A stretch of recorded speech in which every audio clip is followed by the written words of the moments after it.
오늘은 유월절을 바라보는 다른 마음이라는 제목으로 하나님의 말씀을 같이 살펴보기를 원합니다. 유대인들에게 유월절은 굉장히 특별한 의미를 가지고 있습니다. 애굽왕 바로의 억압 속에서 고통 가운데 하나님께 이스라엘 백성들이 부르짖었어요. 그때 하나님은 애굽을 징계하시고 10가지 재앙으로 심판하시고 마지막에 애굽에 있는 모든 장자된 자 그들을 죽이시며 이스라엘 백성들을 살리기 원하십니다. 그래서 이스라엘 백성들은 하나님을 경외하고 하나님의 말씀을 믿는다면 유월절 어린 양을 잡아서 그 양의 피를 문설주에 바르면 천사들이 그 집은 넘어갔다. 그래서 하나님의 구원 가운데 이스라엘 백성이 출애굽하였다라는 것을 이 유월절을 통해서 기억하고 있는 것입니다. 그래서 유대인들에게 있어서 유월절은 은혜의 날이고 구원의 날이에요. 그렇게 은혜 가운데 있는 유월절이라 하는 무교절이 1절에 다가왔어요. 그런데 여기 마태복음 26장 2절에 보면 너희가 아는 바와 같이 이틀이 지나면 유월절이라 인자가 십자가에 못 박히기 위하여 팔리리라 하시더라. 이제 주님은 유월절을 바라보는 시선이 바뀌기를 원하고 있어요. 이 유월절 어린 양이 그림자처럼 예표했던 것이 누구였을까요? 세례 요한은 예수님이 그에게 다가오실 때 이런 고백을 했어요. 보라, 하나님의 어린 양이 오는도다. 그 어린 양은 우리를 죄에서 속량하기 위한 하나님의 화목제물로 바쳐지는 우리의 구원자 되신 예수 그리스도인 줄로 믿습니다. 그래서 마태는 의도적으로 이 유월절이라 인자가 십자가에 못 박히기 위하여 팔리리라 이 유월절과 예수 그리스도를 연결하여 설명하고 있는 것입니다. 여러분, 이렇게 가장 거룩한 절기 가운데 사람들은 하나님을 경배하지 않고 하나님의 독생자 예수 그리스도를 죽이려고 계획했어요. 문제는 무엇이냐 하면 악한 사람들이 악한 일을 하는 것은 당연한 것처럼 보이잖아요. 그런데 성경은 전혀 다르게 이야기를 하고 있어요. 예수님과 가장 가까웠던 제자, 예수님과 식탁에 앉아서 밥을 먹었던, 음식을 먹었던 그 사람, 또 절기마다 하나님께 제사하고 예배해야 하는 대제사장, 서기관들이라 불리는 종교 지도자들이 가장 거룩한 모습으로 예수 그리스도를 팔고 죽이려고 하고 있다. 이렇게 성경은 마치 그들을 고발하듯 표현하고 있는 것입니다. 여러분, 이 가장 어두운 가운데에서 오늘 예수님의 죽음을 준비했던 한 사람의 이야기가 겹쳐서 나오고 있는 것입니다. 2절에 보면 대제사장들과 서기관들이 예수를 무슨 방도로 죽일까 궁리하니 이는 그들이 백성을 두려워함이더라. 종교 지도자들이 예수를 죽이려고 궁리하고 있다, 계략을 짜고 있다, 이렇게 설명하고 있어요.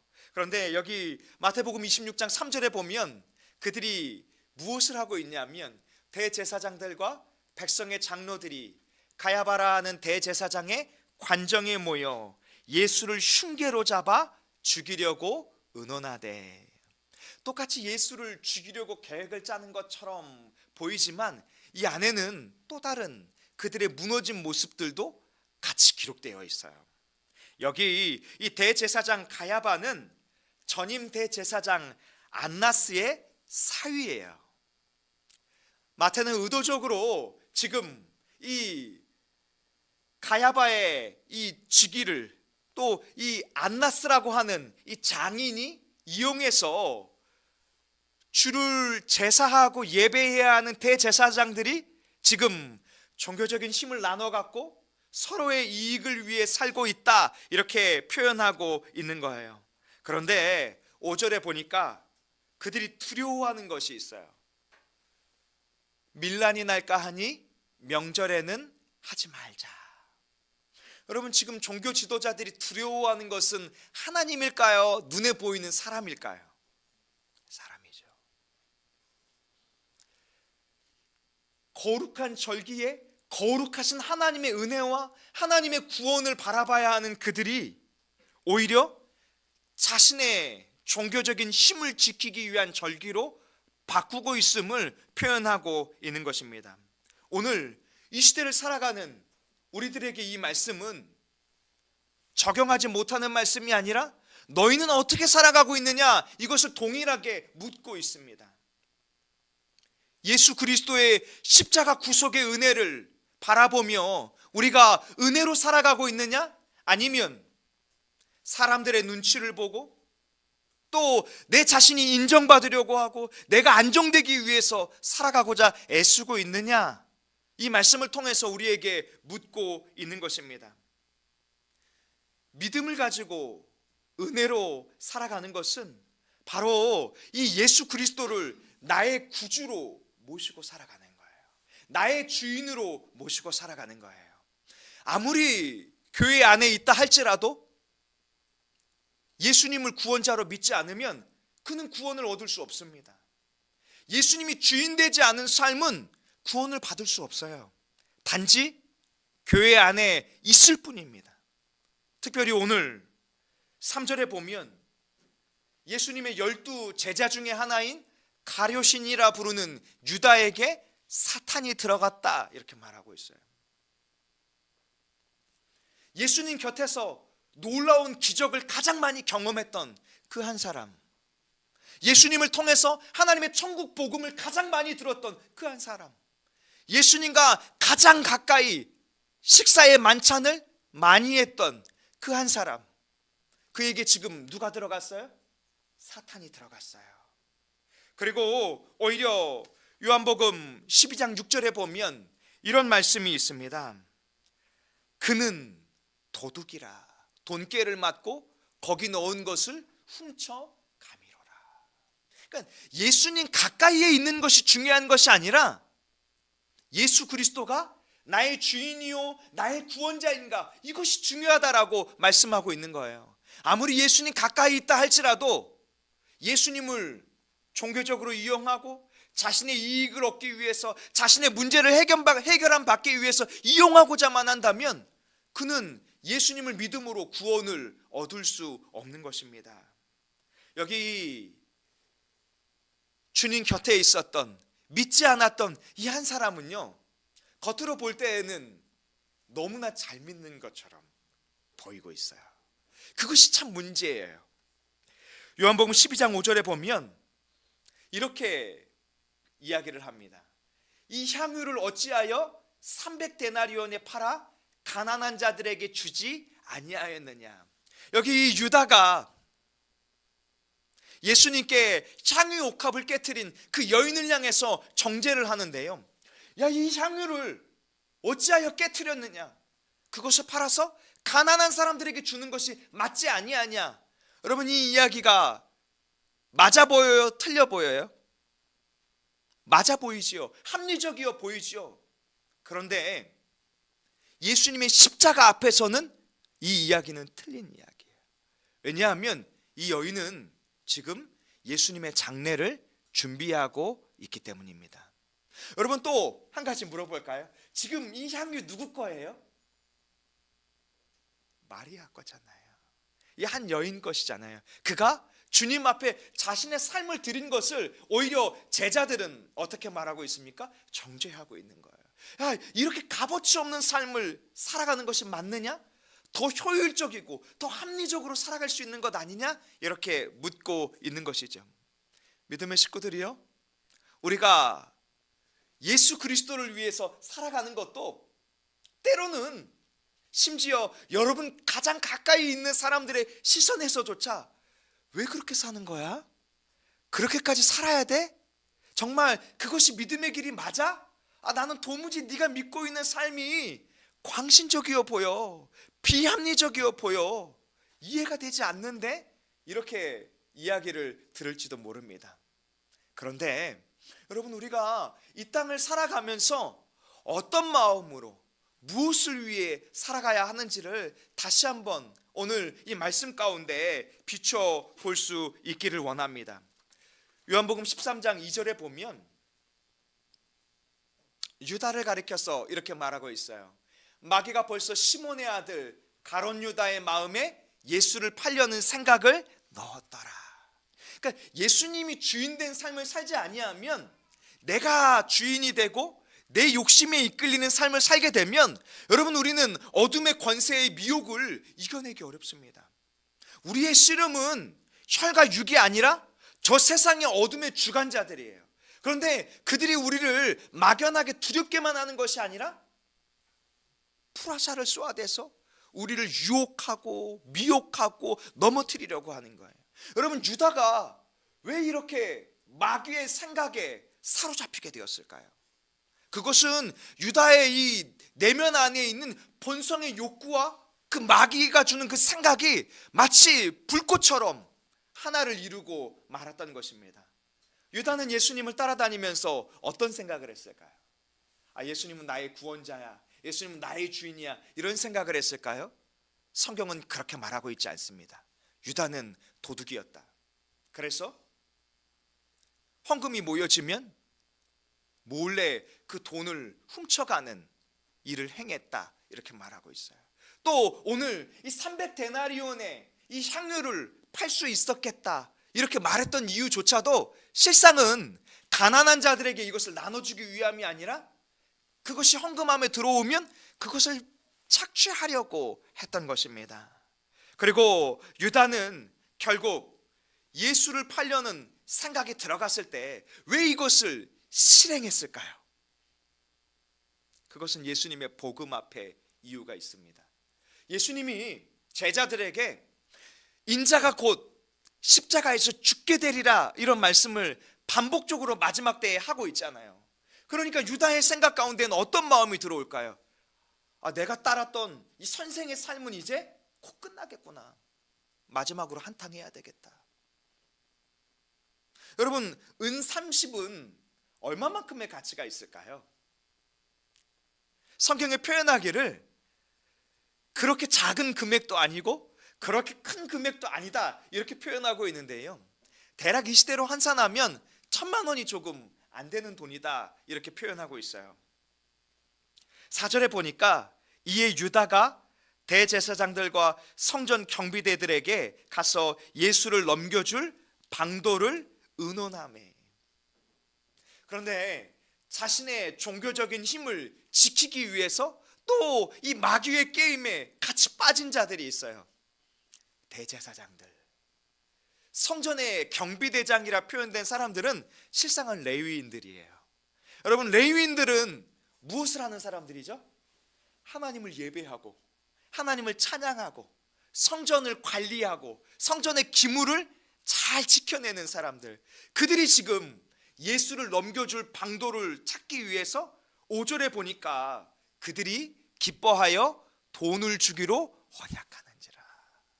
전부 지금 이 문제가 무엇과 결부되어 있는 거예요? 하나는 돈이고, 그 돈은 결국 무엇을 의미할까요?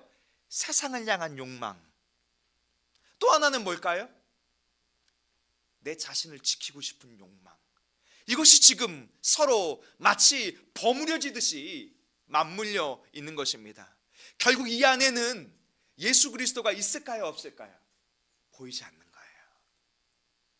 하나님이 보일까요, 안 보일까요? 보이지 않는 거예요. 하나님 앞에 절기마다 거룩한 제물을 올리고 제사를 하고 예배를 하는 이 많은 유다 백성들 사이에 하나님이 보이지 않고 전부 자신이 주인이 돼서 자신의 안정을 위해서 돈으로 문제를 해결하려고 하고 그 돈을 얻으려고 하는 그런 모습으로 살아가고 있는 거예요. 여러분, 우리가 이 땅에서 성도로 살아가면서 우리의 모습은 어떨까요? 우리는 이 땅에서 무엇을 위해서 공부하고 무엇을 위해서 일을 하고 무엇을 위해서 삶을 살아가고 있을까요? 우리가 날마다 예수 그리스도를 나의 구원자로 고백하며 믿음의 삶을 살기를 힘쓰고 있을까요? 내 삶을 통해서, 나의 달란트를 통해서 주님을 위해 살아가는 삶을 살고 있을까요? 그것이 아니라 주일 낮 11시에 예배 드리는 시간만 주님께 드린다면 어쩌면 우리의 삶 역시도 여기 있는 종교 지도자들과 다르지 않을 수도 있는 것입니다.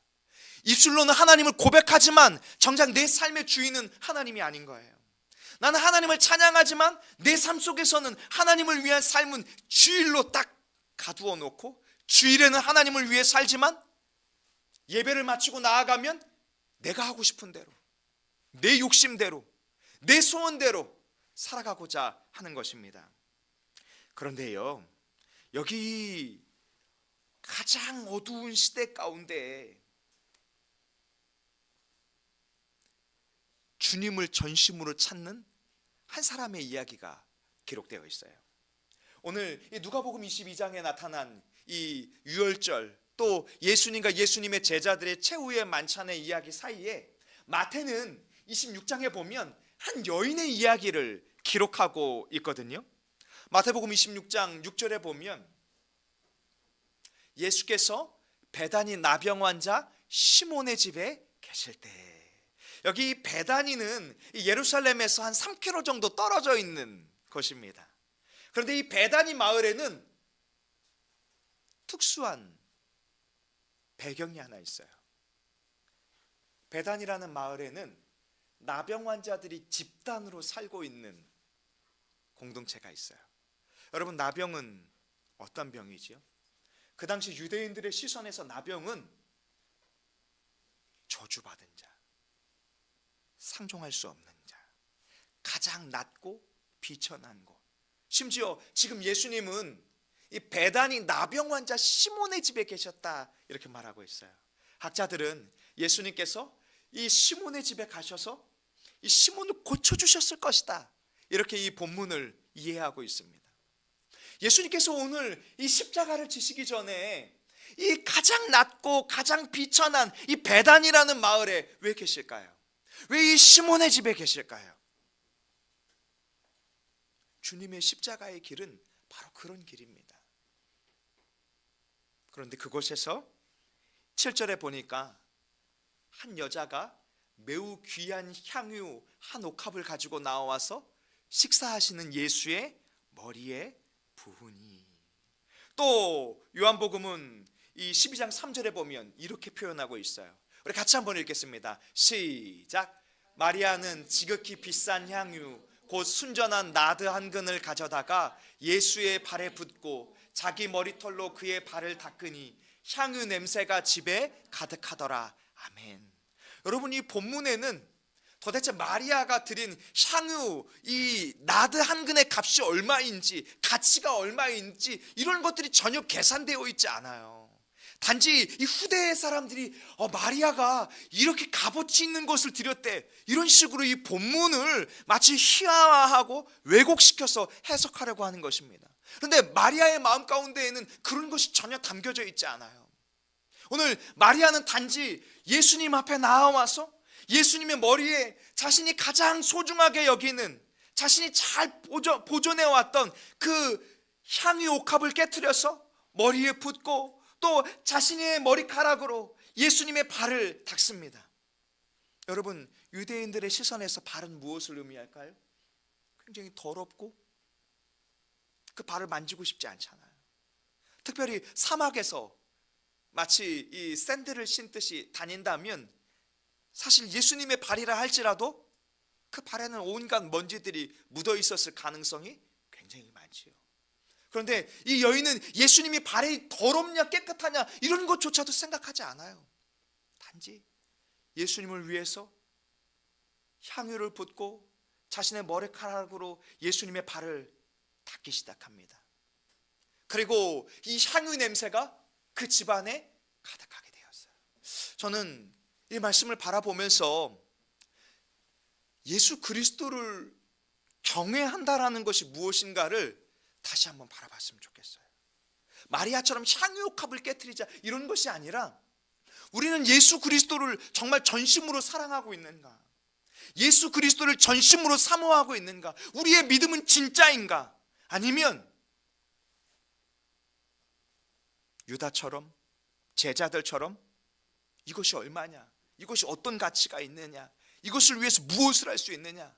굉장히 거룩해 보이고 합리적인 말처럼 보이지만 실상은 예수님을 향해서도 계산하고 있는 그런 인간적인 모습을 가지고 살아가고 있는 것은 아닌지 이 말씀을 통해서 다시 한번 바라볼 수 있었으면 좋겠어요.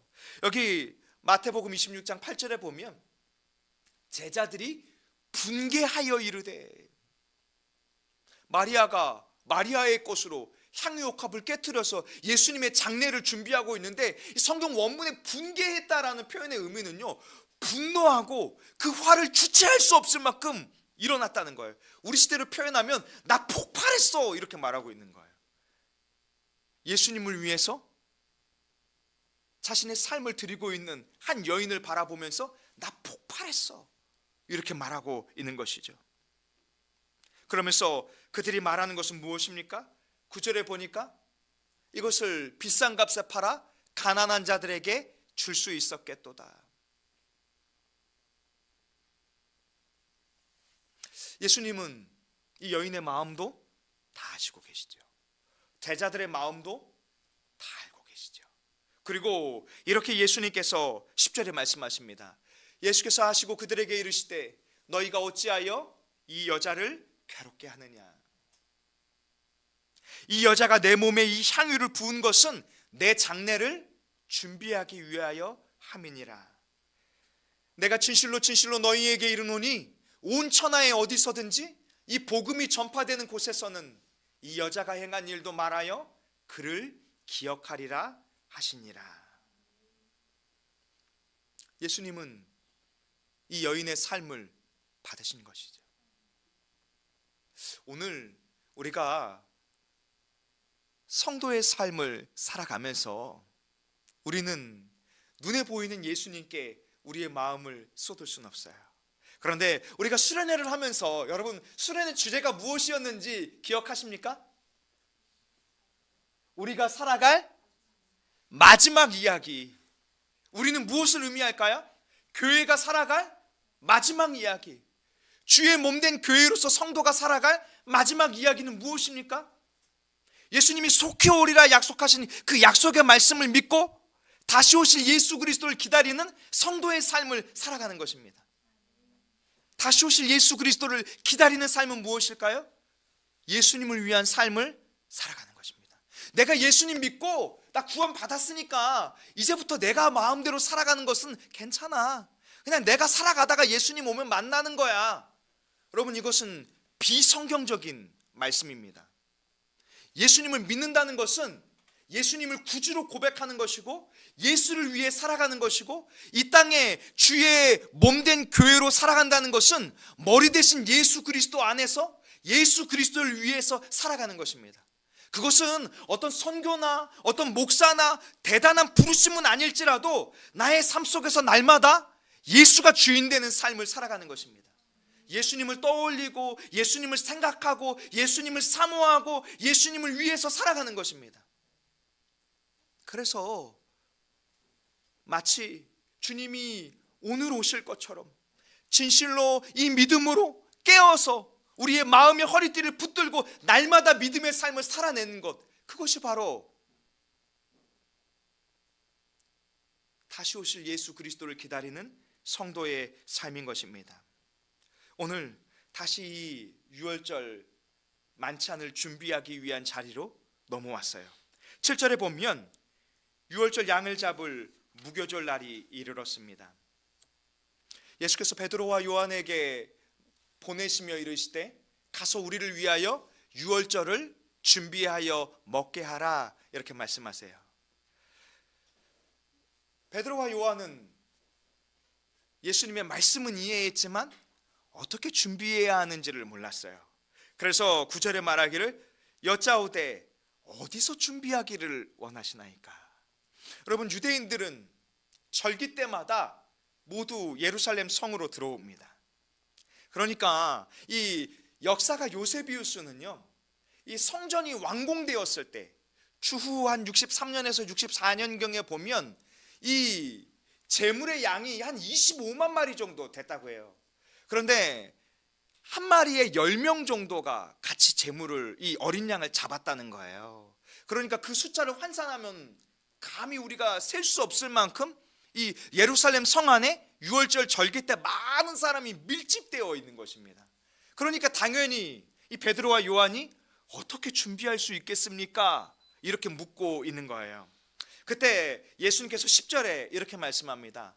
보라, 너희가 성내로 들어가면 물 한 동이를 가지고 가는 사람을 만나리니 그가 들어가는 집으로 따라 들어가서. 여기 그 사람이 어떤 사람인지를 어떻게 알 수 있을까요?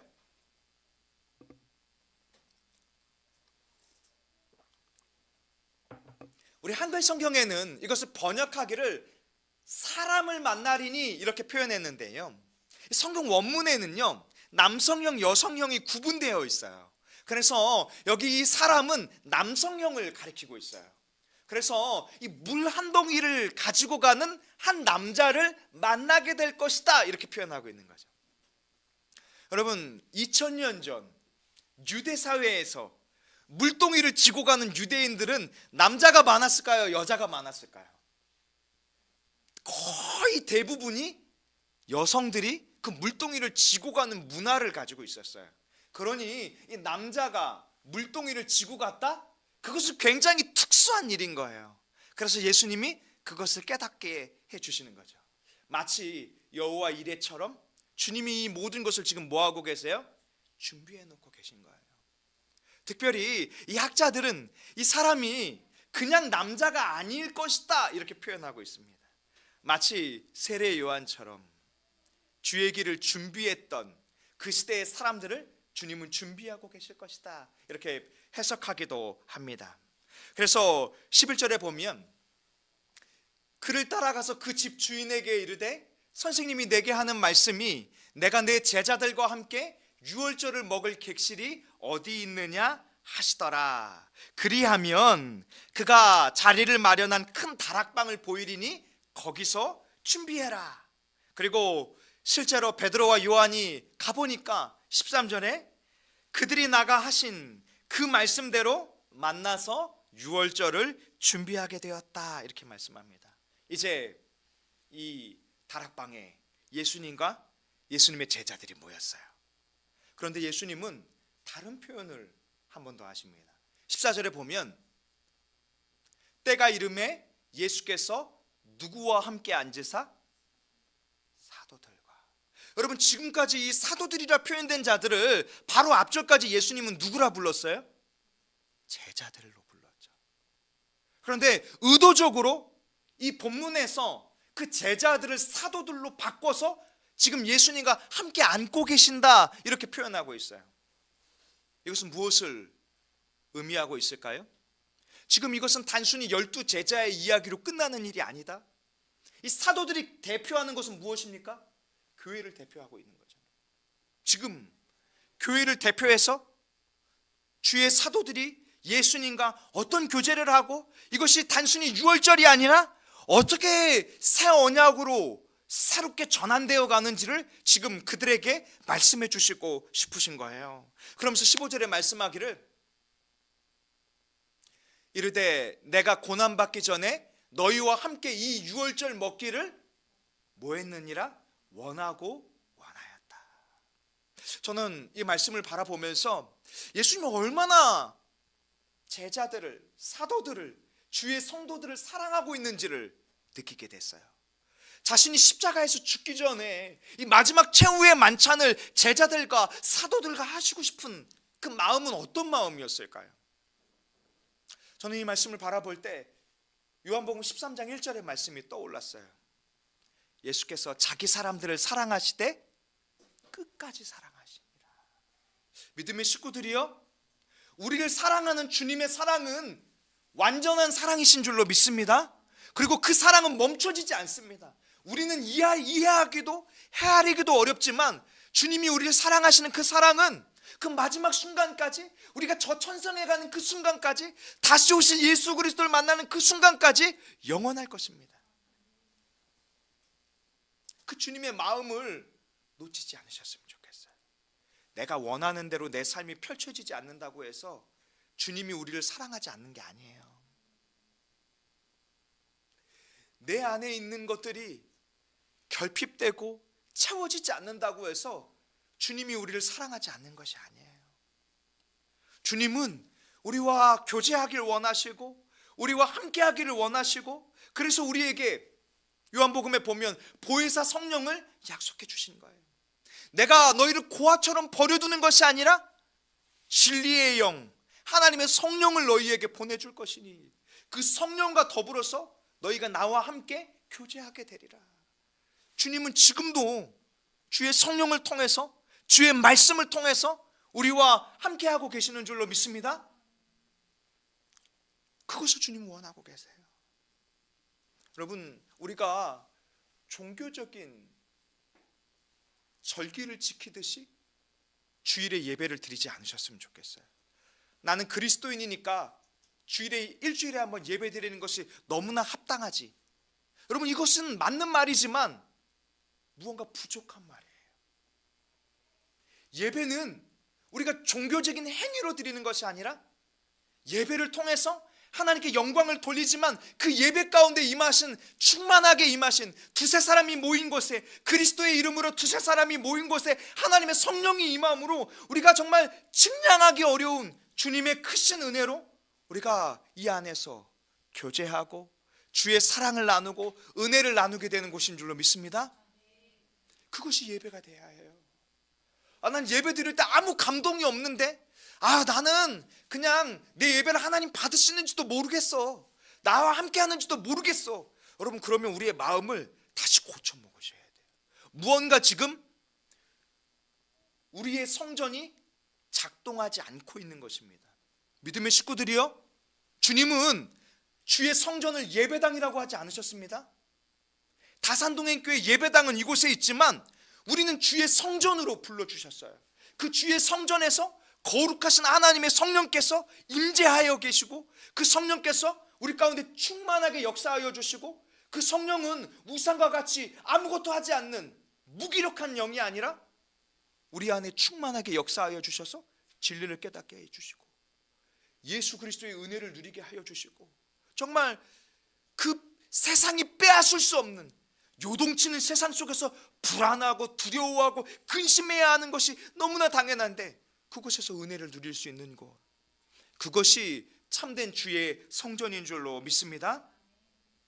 주님은 이렇게 16절에 말씀합니다. 내가 너희에게 이르노니 이 유월절이 하나님의 나라에서 이루기까지 다시 먹지 아니하리라.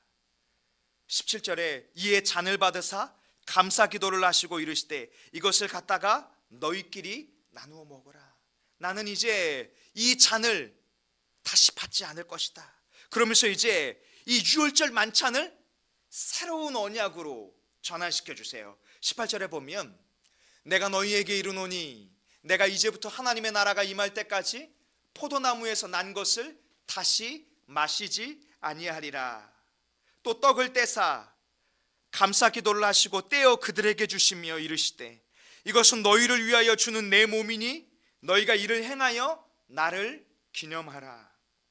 저녁 먹은 후에 잔도 그와 같이 하여 이르시되 이 잔은 내 피로 세우는 새 언약이니 곧 너희를 위하여 붓는 것이라.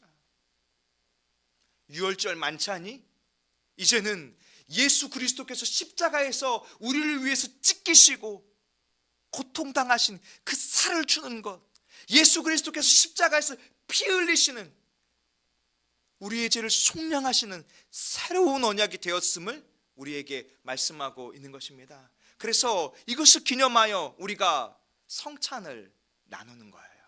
이 성찬을 할 때마다 주께서 나를 위해서 십자가에서 죽으시고 또 살과 피를 내어주셨음을 우리가 믿음으로 고백하는 것입니다. 믿음의 식구들이요, 그런데 주님은 이 말씀을 하신 후에 한 가지를 마지막으로 더 이야기하고 마치십니다. 21절에 보면 그러나 보라 나를 파는 자의 손이 나와 함께 상 위에 있도다. 주의 만찬 안에 있지만 누군가는 주를 대적하는 자가 있을 것이다. 이렇게 말하고 있어요. 사랑하는 다산 동행교회의 믿음의 식구들이요, 우리가 살아가는 이 땅의 삶은 우리가 주인이 되어서는 도무지 이겨낼 수가 없어요. 그 어둠의 불화살과 사단의 미혹 가운데 우리가 견디어낼 수 없습니다. 요동치게 될 것입니다. 그러나 예수 그리스도를 나의 주인으로 모시고 예수 그리스도를 기다리며 예수 그리스도로 살아간다면 주님은 우리에게 은혜로 살아갈 수 있도록 우리를 붙잡아 주실 줄로 믿습니다. 우리 안에 종교적인 예식행위가 남아있는 것이 아니라 정말 주님을 전심으로 사랑하고 주님을 전심으로 사모하고 주님을 온전히 경외할 수 있는 우리 다산동행교회 믿음의 식구들과 제가 될 수 있기를 소망합니다. 기도하겠습니다.